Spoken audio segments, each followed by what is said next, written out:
What's going on, fight fans? It's your man Keith Fitzgerald, aka Fitz, giving you another video. Like or subscribe to my page or comment below, or hit me up at apkfitz@gmail.com. Just giving you a quick analysis as to why you should not, and I repeat not, watch this Saturday's entire card, which would be the headliner. That includes Danny Garcia, who's a unified junior welterweight champion of the world, holds 2 titles, including the Ring Magazine belt, and he's going against Salka. Salka is a lightweight. I wouldn't even say he's a contender. He's not even in the top 50.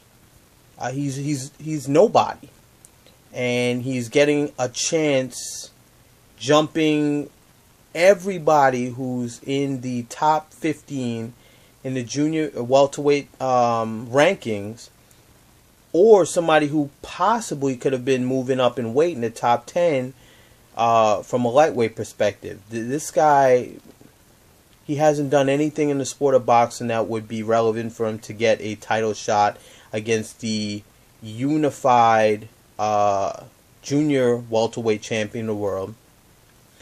And it's just disgusting. I mean, I'm one of these people that, look, I enjoy watching boxing. It doesn't have to be main event boxing. It could be undercards. It could be Unimas, Boxio, ESPN, Showbox. I don't care.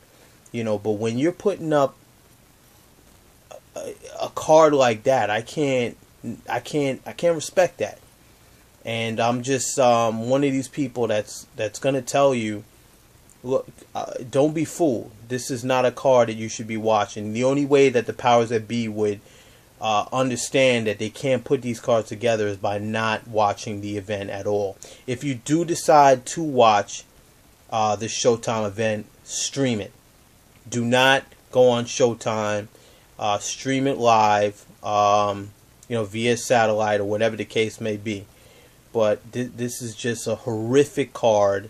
On the undercard, you have Lamont Peterson, who actually should be fighting Danny Garcia. He's actually going to be taking on some guy named Edgar Santana. For whatever reason, we're not quite sure.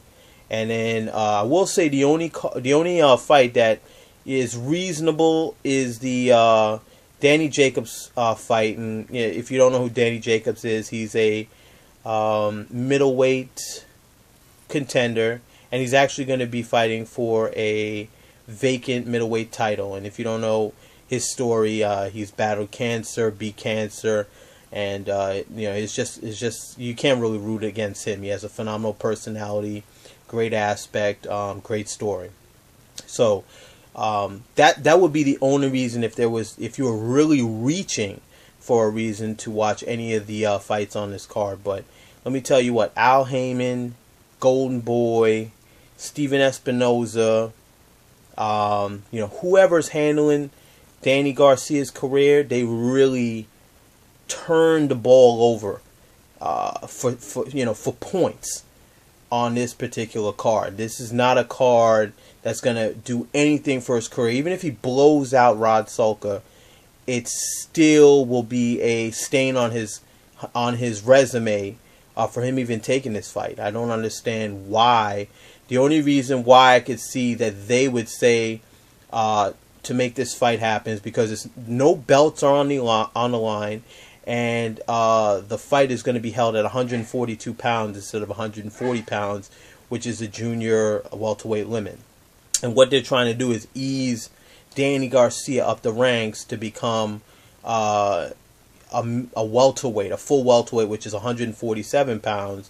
So essentially, basically they're allowing him to slowly move into that particular weight class. But other than that, I mean, for the viewing public, for the boxing experts, for anybody who really follows the sport, this isn't gonna be something that we're gonna be fed down and allowed to feel that we should be watching cards like this. This is not a card that I would want anybody to watch. So Rod Salka, he might be, a decent fighter, whatever the case may be, but he is not in this particular class in order to take on somebody like Danny Garcia, and everybody that knows boxing knows that, including the people who made this fight happen.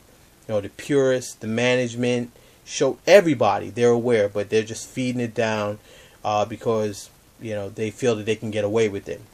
The only way you can respond is not watching the fight. So I challenge you again, do not watch this fight on Showtime from top to bottom. And if you do happen to watch it, stream it. And that's pretty much it. I'm not going to talk about who's going to win the fight or what else, what's next on the horizon. I have no feeling about this card. This card is complete trash from top to bottom. The only thing I will say is I do have a little bit of an update on Keith Thurman. So Keith Thurman, again, I've been talking about him. I think it's the third time I've had an update on him. He was essentially supposed to be fighting on the Mayweather Maidana 2 undercard as the co-main event, but just found out today he actually hurt his shoulder, so he won't be in action until October of this year with an opponent to be announced. But again, he's recovering, and he'll be in action shortly.